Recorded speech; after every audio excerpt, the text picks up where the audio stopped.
现在是调红外线的方法，你先把这个机头拉到最后面来，拉到最后面来，还有这边，看这里，开关，红外线的开关，然后现在你把那个摄像头拍这边，这灯光在这里，它没有对到那个刀片，灯光是在这里啊，没对到刀片，调这边，灯光在那边的话是调这个螺丝往里边紧，这个螺丝往里边紧啊。像这样子又调过头了，你再把这边螺丝再紧一下，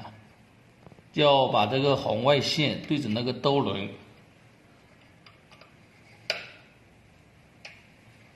对准那个兜轮就可以了。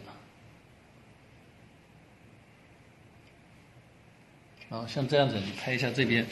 这个线对准这个刀片，这个线就好了，就调好了。调的是调这个跟这个螺丝。